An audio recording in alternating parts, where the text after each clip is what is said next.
Welcome to the Family Office, planning for the people who matter most. So what about this, Lennon, wrapping up today? Are you ready to submit to the AI doctors of the world? Because most people are ready for it. According to a lot of new studies that have come out. And what was it? This one you sent me to, was this consumers are ready for an AI-enabled healthcare. Are health systems ready? Oh, we're dead.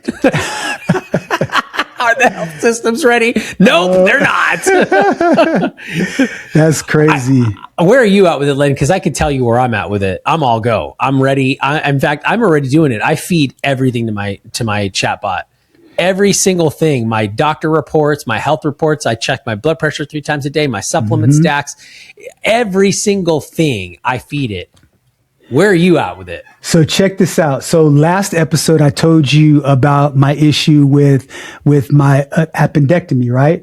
So, no, you didn't tell me that. Yeah. Wait. You're talking about on the last episode. I was telling you about my journey. Your appendicitis. Right? Yep. Yeah. So check this out. So I sent a message to ChatGPT and I said,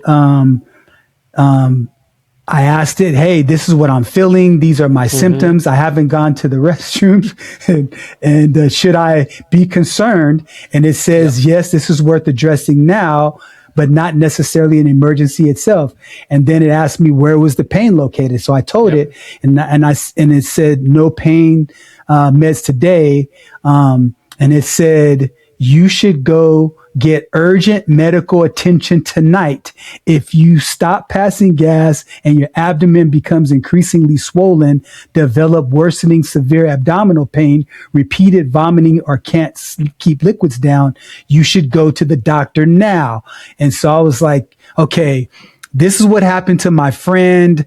This is what's going on. And based on that interaction, that's what led me to the doctor.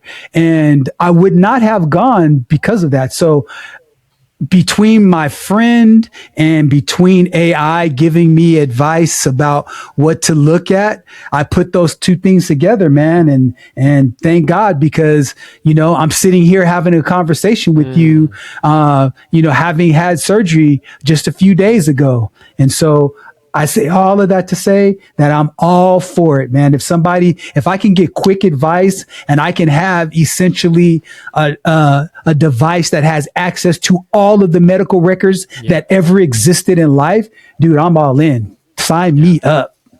I know you don't see this on your phone. It might do it differently, but there's like a thing on your iPhone called Apple Health. I use it to track my steps. Okay. Because I don't like to install a lot of apps on my phone. I try to keep it as minimal as possible, and I don't trust a lot of developers. But as soon as I launched my ChatGPT on my phone, it said now integrate Apple Health. So it did it. I'm going, dang. See, it's happening already.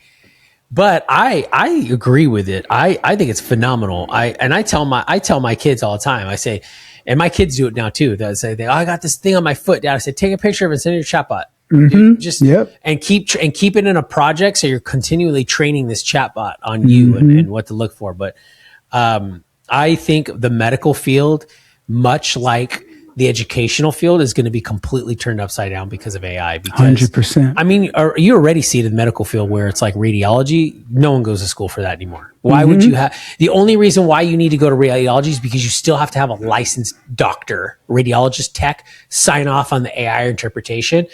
And that really should be there always. You should always have human eyes looking at last. 100%. Right. Because you have empathy that a machine doesn't have. Right. And human judgments that need to be made on the fly. But I think that you're about to see here's my only concern. My only concern is that I really hope that, I'm not going to say Republican politicians, but I'm going to say, let me say it this way. I really hope that Democratic politicians and liberal politicians don't find a way to make this evil and take away from it and create more problems, because this is basically going to solve affordable healthcare, right? I mean, I think AI is going to make healthcare affordable. So I pray that the people that want to consistently make jobs for themselves don't get involved and try to regulate it down where it can't do what it's going to do. But at the same time, I hope that the other side, mostly the Republican people, the rhino types of guys, don't come in here and go, how can we make this scandalous so that we can make more money on this, right? And then price people out of the market and do all those types of dastardly things to people where you're paying 70 different times for something that you should have only be paying $1 for, right? So I hope that people really can get in there and balance that out. But at the same time, I would still heavily invest in learning it and understanding it, because here's the reality. If you didn't heavily invest or learn in how to use computers back when computers were coming of age, like in the 90s, you're toast today. You're absolutely toast. So today, the difference is if you don't understand AI and learn AI and how to apply it in your, not only just your daily life, but businesses and professions, it's going to be very difficult for you to compete in the world. Yet alone function, because soon when you go to the ATM, you will have a conversation with AI.